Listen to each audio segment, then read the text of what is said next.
چھٹی قسم ہے پولیگیمس فیملی یعنی کثیر زوجگی خاندان. اس میں بیک وقت کئی بیویاں ہوتی ہیں. یہ عرب میں اور عجم کے کچھ ممالک ایران وغیرہ ترکی ان میں رائج ہے، اور وہاں پر یہ ہے کہ سینٹرل ایشیا میں بھی یہ رواج ہے کہ متعدد بیویاں ہوتی ہیں اور وہ اکٹھے رہتی ہیں. اسلام میں یہ ہے کہ 4 شادیوں کی لمٹ ہے، 4 سے زیادہ شادیاں ہو نہیں سکتی، لیکن یہ بھی اب رواج دن بدن کم ہوتا جا رہا ہے. پھر اب ہم بات کریں گے خاندان کی اہمیت کے بارے میں. دیکھیں بیسک مقصد فیملی کا یہ ہے بایولوجیکلی بھی اور سوشیولوجیکلی بھی کہ افزائش نسل، انسانی نسل آگے بڑھے، اور بقائے نسل انسانی بنیادی فریضہ ہے جس کی خاطر خاندان وجود میں آتا ہے، اور اسی سے ارتقائے نسل انسانی جاری ہے اور ابد تک جاری رہے گا. دوسرا ہے بچوں کی پرورش، کہ بچہ جب دنیا میں آتا ہے تو بے بس اور لاچار ہوتا ہے، اسے خاندان کی توجہ، ماں باپ کا پیار نہ ملے، ڈائریکشن نہ ملے، اسے زندگی کا طریقہ، رہنے کا سلیقہ میسر نہ آئے، تو وہ ایک جانور کی مانند ہوتا ہے. تو اس لیے اسے خوراک، لباس، تعلیم کے ساتھ ساتھ پرورش کی ضرورت ہوتی ہے. بچپن سے لے کر جوانی تک جب تک وہ پیروں پر نہ کھڑا ہو جائے، پرورش کی ذمہ داری خاندان پوری کرتا ہے. اور پرورش وہ ہے جس کی بنیاد پر خاندان بھی بنتے ہیں، علاقے بھی بنتے ہیں اور قومیں بھی وجود میں آتی ہیں. اچھی پرورش اگر خاندان کر دے تو سوسائٹی بھی اچھی بن جاتی ہے.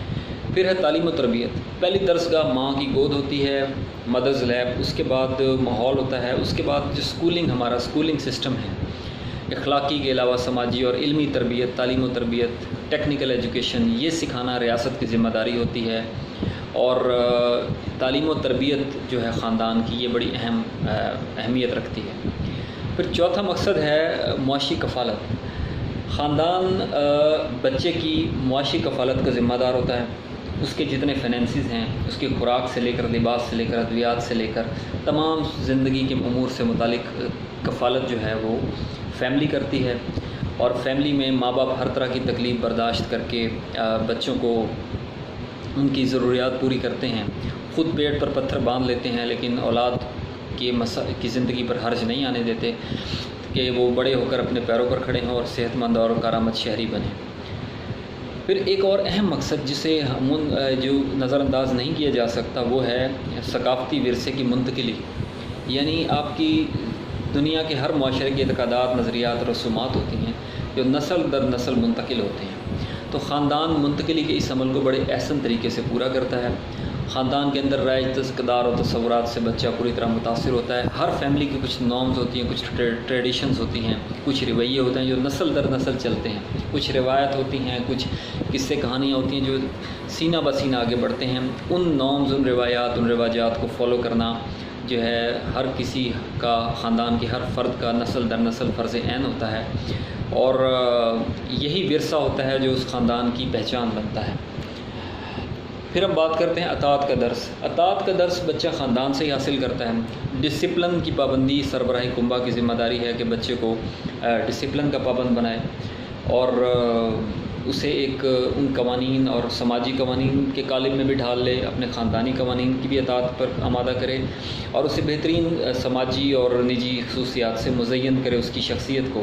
اور ان خصوصیات میں اخوت ہے، اطاعت ہے، اثار و قربانی ہے، حب الوطنی ہے، احترام باہمی ہے، چھوٹوں پر شفقت، بڑوں کی عزت. یہ تمام نارمز ایتھکس جو ہمارے مذہب نے بھی بتائیں وہ سب اس میں شامل ہیں. اگلا ٹاپک ہم جس پر بات کریں گے وہ ہے فرد اور معاشرہ. یعنی فرد کا جو ایک بیسک یونٹ ہے اس کا سوسائٹی سے کیا تعلق ہو سکتا ہے.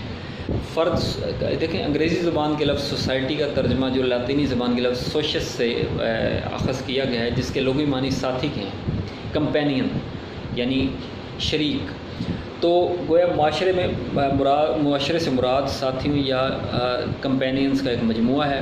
لیکن جب ہم معاشرے کا لفظ آج کل استعمال کرتے ہیں اصطلاحات، تو اس میں ہمارے خیال میں معاشرے میں انسان کی تمام علمی، ادبی، ثقافتی، سیاسی، روحانی، معاشی، معاشرتی، منظم، غیر منظم سرگرمیاں اور تمام محبتیں، نفرتیں، سب تعلقات اس میں آ جاتے ہیں. یعنی اس معاشرے میں جو کچھ بھی ہو رہا ہے وہ فرد اور معاشرے کے تعلق کی ڈیفینیشن میں آئے گا.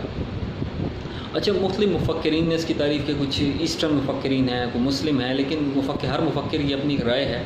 ہمارے ہاں جو مسلم ہسٹری میں، میڈیول ہسٹری میں جو ایک مشہور نام گزرا ہے وہ ہے ابن خلدون.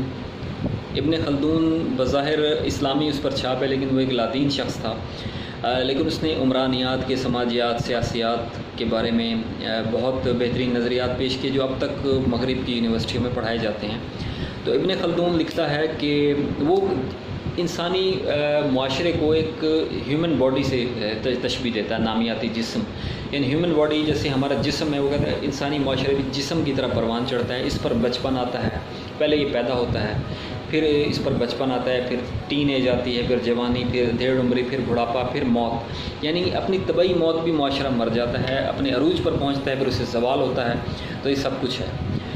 اس طرح پروفیسر ٹی ایچ گرین کہتا ہے کہ معاشرے میں کھلاڑیوں کے علاوہ کھیل کا میدان بھی شامل ہے، یعنی وہ صرف افراد کو معاشرہ نہیں سمجھتا، کہتا ہے کہ صرف فرد معاشرہ نہیں بلکہ وہ انوائرمنٹ، وہ ایکولوجی، وہ ماحول، وہ علاقہ، وہ وسائل، وہ آب و ہوا، وہ سب چیزیں سوسائٹی میں شامل ہیں جہاں افراد رہتے ہیں، یعنی پلیئر صرف سوسائٹی نہیں ہے، پلے گراؤنڈ بھی اس کھیل کا حصہ ہے۔ تو یہ ایک اس کی ایک تھیوری ہے، یہ بھی بڑی ریلیونٹ ہے۔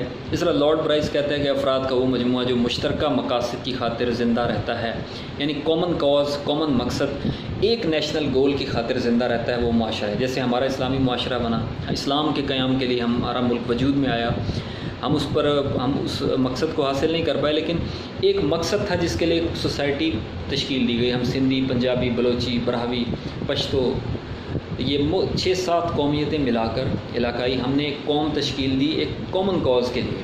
تو لارڈ برائس کی تعریف ہمارے پاکستان کے بارے میں بالکل فٹ بیٹھتی ہے۔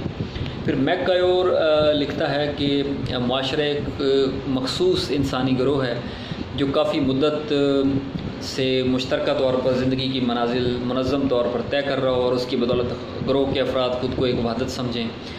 مختصراً ہم کہہ سکتے ہیں کہ معاشرہ افراد کا ایسا گروہ ہے جو اپنے اراکین کی ضروریات پوری کرتا ہے، یعنی سوسائٹی کے ذمے ہے کہ وہ لوگوں کو بیسک فیسلٹیز فراہم کرے، یعنی خوراک و ادویات سے لے کر سوشل ویلفیئر، سیکیورٹی، حفاظت، تحفظ سے لے کر اس کی عزت و وقار کے تحفظ سے لے کر اس کی سینیٹیشن، گلی محلہ کے انتظامات تک تمام امور سوسائٹی کے ذمے ہوتے ہیں۔ اب معاشرے کی خصوصیات کے بارے میں بات کریں تو فکر و عمل کی یگانگت معاشرے کی سب سے نمایاں خصوصیت ہے۔ پھر مشترکہ مقاصد میں نے ذکر کیا، کامن کاز ہونا چاہیے۔ پھر پائیدار مستقبل، معاشرے کا مستقبل پائیدار ہوتا ہے، اور معاشرے کے افراد کے مابین ایک مستقل اور پائیدار رشتہ قائم ہوتا ہے جس کے تحت وہ باہمی انٹریکشن کے ذریعے سوسائٹی کو لے کر آگے بڑھتے ہیں۔ پھر ایک اور چیز کی خوبی ہے کہ اٹس اے نیچرل انسٹیٹیوشن، یہ ایک فطری ادارہ ہے، یہ مصنوعی طور پر وجود میں نہیں آتا، بلکہ ہر فرد پیدائش کے فوراً بعد معاشرے کا ممبر بنتا ہے۔ یعنی ایک بچہ پیدا ہوا، اسے پتہ بھی نہیں کہ وہ کون ہے، اس کے ماں باپ کون ہے، اس کی آئیڈینٹی کیا ہے، وہ دنیا میں صرف آنکھ کھولتا ہے، لیکن ریاست، وہ معاشرہ جو ہے وہ اسے اپنا ممبر تسلیم کر لیتا ہے، پیدا ہوتے ہی وہ معاشرے کا حصہ بن جاتا ہے۔ پھر ہوماگیریت، یعنی اس میں ہوماگیریت کہتے ہیں زندگی کے جس میں تمام معاملات شامل ہوں، انسانی زندگی کے تمام معاملات سوسائٹی میں شامل ہوتے ہیں، کوئی بھی شعبہ زندگی ہے وہ اس کا حصہ ہوتا ہے۔ پھر تغیر پذیری، معاشرہ تغیر پذیر ہے، یعنی فلیکسیبل ہے، ویریبل، یعنی تغیر کہتے ہیں تبدیل ہوتے رہنا۔ معاشرہ جامد نہیں ہوتا، کہیں رکا نہیں رہتا، اس کے رویے تبدیل ہوتے ہیں، اس کی ترقی تنزلی کے مراحل تبدیل ہوتے رہتے ہیں، اس پر عروج آتا ہے، زوال آتا ہے، پھر اس کے بیہیویئرس میں چینجز آتے ہیں۔ مثلا اس میں فیشن سٹائل سے لے کر کھانے پینے کے انداز سے لے کر گفتگو کے انداز، اظہار خیال کے ذریعے تک تمام چیزیں، شعبہ زندگی کے تمام معاملات، سماجیات، اخلاقیات، سب چیزیں جو ہیں اور ہمارے عمومی نفسیاتی رویے سب کے سب تغیر پذیر ہیں، یعنی معاشرے میں دے کیپ آن چینجنگ، یہ تبدیل ہوتے رہتے ہیں۔ پھر ہے یہ کہ آرگنائزڈ معاشرہ ہے، یعنی معاشرہ آرگنائز ہوتا ہے۔ ان آرگنائزڈ جو ہوتا ہے وہ افراد کا گروہ یا ہجوم تو ہو سکتا ہے، معاشرے نہیں۔ معاشرے میں قاعدے و ضوابط ہوتے ہیں، ایون جو جنگلی قبائلی معاشرے تھے، منگول ایک رائج تھا 2-3 صدیوں تک رہا، تو منگولوں کا بھی ایک آئین تھا، اسے یاسا کہتے تھے، وہ چنگیز خان نے تشکیل دیا، تموجن نے، اور اس کی پابندی سب پر لازم ہوتی تھی۔ انشاءاللہ مزید ویڈیوز کے ساتھ اور مزید ٹاپکس کے ساتھ ہم اسٹیپ بائی اسٹیپ چلیں گے۔